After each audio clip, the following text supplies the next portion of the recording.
Right, now that we've got kind of the bed of strings laid, the next thing I hear is some pizzicato strings. And if you don't know what those are, they're real percussive. It's like when a violin player takes the violin and just goes blink, right, and uses their fingers instead of a bow. Those are pizzicato strings. So that's what I hear as like accents on the 2 and the 4 of the intro here. So let me add some pizzicato strings in. So you can, as you remember, when we open the channel rack, sometimes it defaults to audio, which only plays the samples and not all your VSTs. I mean, only shows the samples. So I'm going to put this back on all, so we can see all of our instruments here. And then we're going to add pizzicato strings. I have some plugins in Contact, which costs money. I think I put Contact in here, which I think you can get Contact for free, but it's the actual instruments that you use in Contact that may cost a little bit of money. I did buy some kind of classical string packs.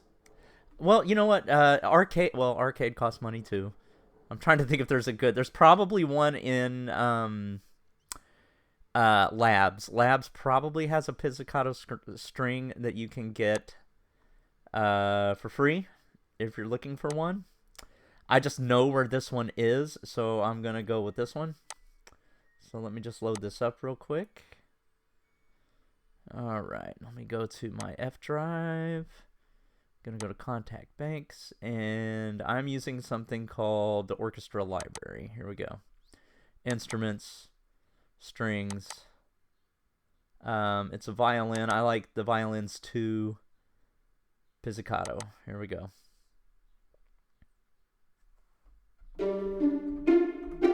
Just playing a few there. That's what a pizzicato sounds like. All right. I'm going to route this to the next track, 13. I'm going to name this pizzicato. Or I'll just call them Piz strings because I don't know how to spell pizzicato. I might know how. I don't know. But, you don't want these to be named anything too long anyway.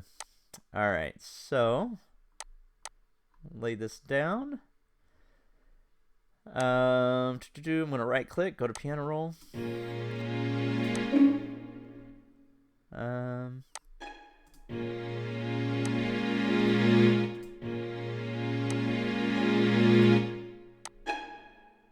I'll probably do octaves. Let me hear what that sounds like.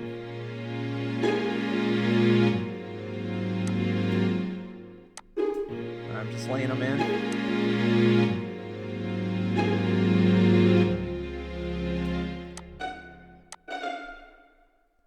Oh, what just happened? Oh. Da-da. Okay.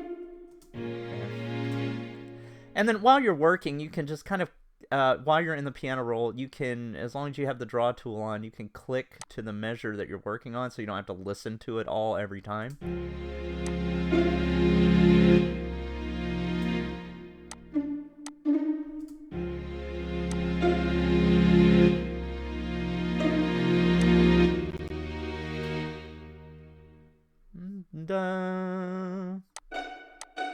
Go back up to that.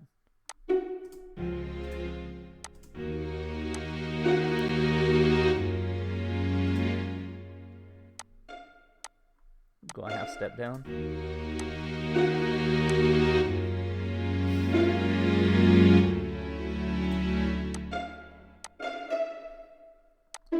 And this is one of those cases where in the chord progression, if you remember, we changed the view to only show, the light gray shaded notes are the ones that are in this scale. But that doesn't necessarily mean that every chord is going to land in the scale, right? So if you listen to this, you go a half step down.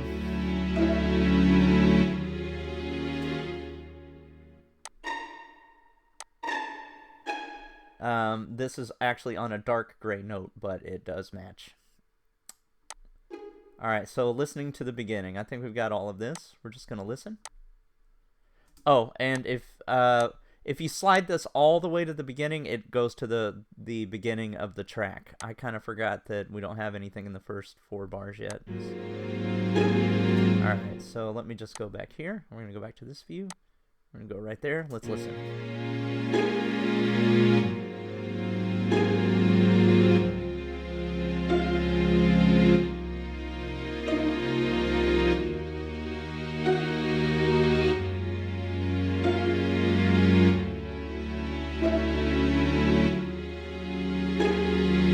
I like that. I think it needs more reverb, and it could use a delay.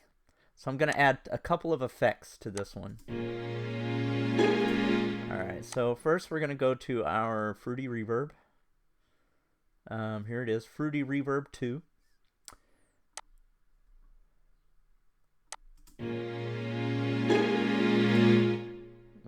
This knob right here is the decay. So, like if I put this all the way out, you can hear it's just still ringing out forever, right? Because I turned it all the way up. We don't want that much decay. Let's go ahead and just solo this sound so we can hear what we're doing a little bit. Alright, let's go back to the reverb. There we go. Dry and wet, so if I turned the wet knob all the way down, you wouldn't hear any reverb. If I turn it all the way up, and if I turn the dry all the way down, all you're going to hear is reverb. Right? You don't even hear the main sound. So what I'm going to do is probably somewhere around there. We want it to have some reverb but still be percussive, so let's hear it. That's pretty good. And I'm going to use this low cut knob down here in the bottom left. And what that does is it takes the low part of the reverb out, so it's not reverberating the low frequencies in this sound as much. Alright, let's hear what that sounds like with the strings.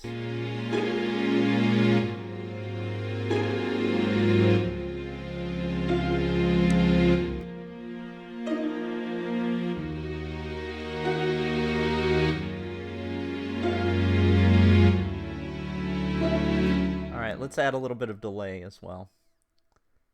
I'm going to put it before the reverb. And I use one called, the stock in FL Studio, the Fruity Delay 3. This is the one I like to use the most out of this tool. So I'm going to click this tempo sync button right here. And that will put it on, you know, a quarter note or eighth note or whatever you set it to. I think this is I think this one's 16th and this one's 8th. So we're going to try 8th. I'm going to move this to stereo delay. And delay, like I mentioned before, is just an echo. But it's just going to be evenly spaced echoes to the tempo. So let's hear what that sounds like.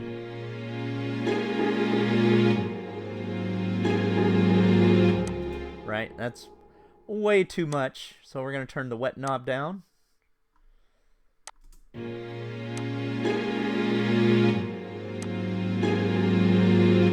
Actually, I might want to do 16th notes. Let's hear that.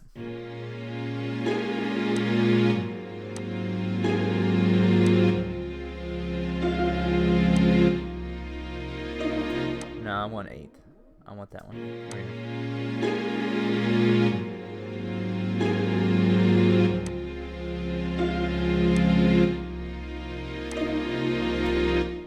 Alright, I like it. I'm going to stop the module here, so that's adding pizzicato, but also adding effects to your sounds as you go. So I added a little bit of reverb and a little bit of delay. Hey, what's going on? I hope you've enjoyed this training. This training is just part of a larger course, so if you want to take the whole course, just go to this playlist right here. Also, if you subscribe to my channel, you're going to get a lot of information on how to get your music into TV and film. So if that's something that interests you, go ahead and subscribe, comment, like, all of those things. Let's go.